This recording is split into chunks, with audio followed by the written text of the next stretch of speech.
today we're gonna look at that internal way of keeping my body in movement.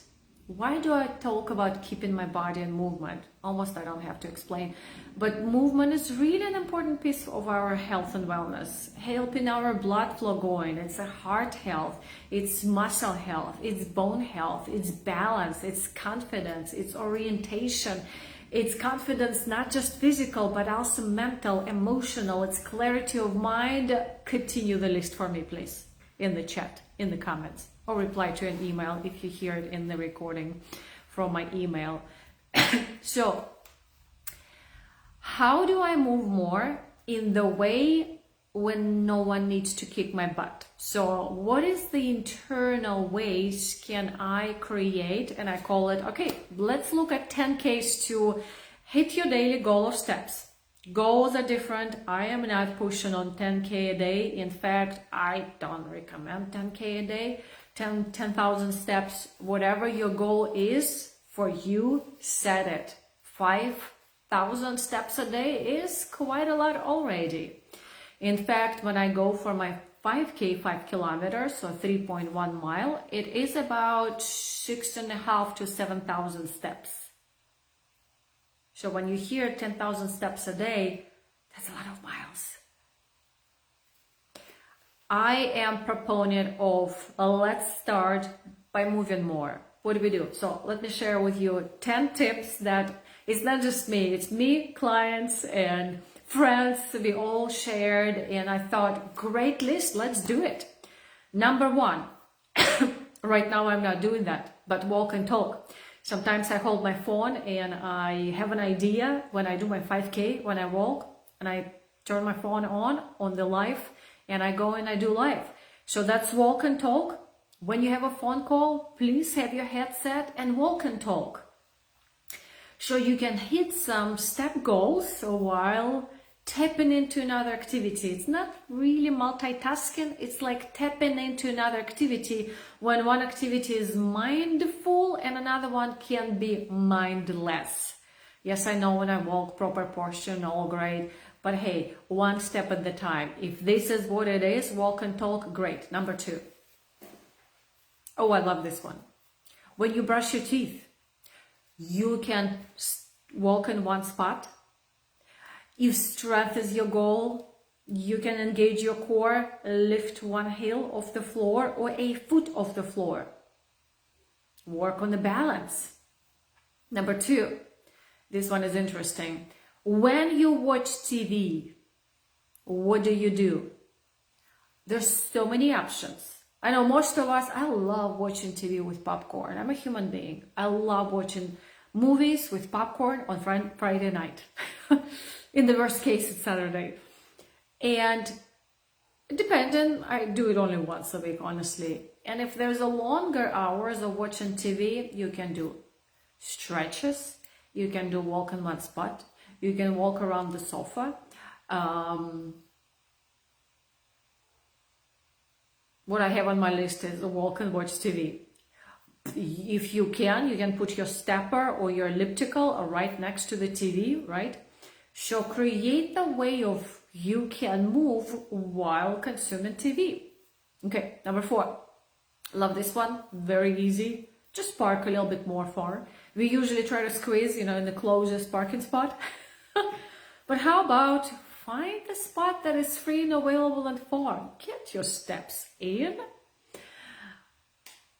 And number five, I love this one too, it's kind of connected. Okay, especially when you're in the office. You need to go to the bathroom, so hopefully many times a day because you drink plenty of water. Make a longer route to the bathroom. Or if you gotta go, you gotta go. Make a longer route after the bathroom. In fact, you probably heard me teaching on the habit change. Even in the bathroom, you can do some couple of push-ups. You can do 10-second squat right there. I've done jumping jacks. I've done several squats up and down, holding a squat. There's just so many options. You can get your blood flow going. It is incredible. So get a longer route to and from the bathroom. Okay, let me see. Number 6. Oh, I love this one. movement break on top of an hour. So think about, I call them a short movement pit stop breaks. So instead of sitting for so many hours a day or non-stop, where you feel like my eyes are closed and I can't even think anymore, just make an intentional, even if it's just 2 minutes. In fact, that can be your bathroom break, that you take a little bit longer route and then becomes your 2 5-minute break. Believe me, when you sit down back to work, you will feel so clear, so energized, even like the energy and the mood is better. Just try it. All we need is setting an alarm. Alarm goes off, 5, 4, 3, 2, 1, physically move, stand up. Once you stand up, I know you will go. Okay. Well, and when you need bathroom, you gotta stand up, right? So that by itself is a good trigger. Okay. And number 7 is really very connected. I work in the house in my own covered studio, and it's funny. Don't tell anyone this stays here, even though this is public, but whoever listens gets like it. My laundry room is right there. I'm not gonna, well, actually, let me show you my laundry room. You see the door? That's my laundry room. Guess what it has for me as an opportunity? That top of an hour, sometimes it's that type of movement break. I get up, I have 5 minutes, no, not 10, 5 minutes for myself. I do the laundry. I go do my quick dishes. So that actually becomes, I don't have to do the chore later on. You know, sometimes we have so many chores accumulated and it takes hours. I use the top of the hour movement pit stop breaks to do that. Again, it's my energy, it's the blood flow, it's my step counting, bending and twisting. Love those. Okay. And let me see, number 8, this is a fun one. We did this one, I call them kitchen circles. We did this one long time ago when we had, in fact, 10,000 steps a day challenge at our fitness club. We had to hit every day 10,000 steps. And I remember by the end of the day, it's like, oh man, 1,000 more of steps. Kitchen circles, especially when you do the microwave. I love this one. Microwave is very short, right? You have the exact time boundary. Just make circles around the table, around the kitchen table, around the kitchen counter. Just make the circles.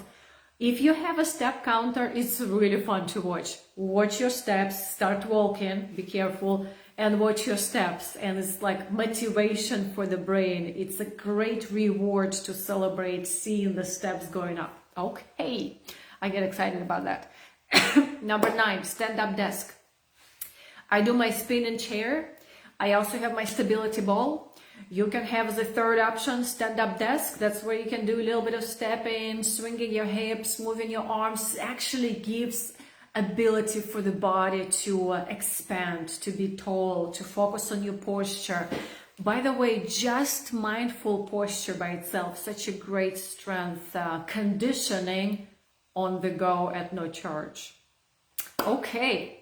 Last but not the least, got grandkids, got kids, play with them. Whatever they want to do. They want to get on the floor, use the chair if you need to get down the floor. Do some squats, pick them up. If those are little kids, I still pick up my older one. Hey, if you want a picture, I just saw it. It was about a couple of weeks ago. I picked up my 16-year-old fully. Well, not over the head, but about half of my body. That's a funny picture. She said, please, mother, don't post it. But if you want it, send me the message. I promise I'll send it to you. But things like this was actually a test for me. Okay, can I do that? How is my strength? That was hard. My heart rate got, she's heavy.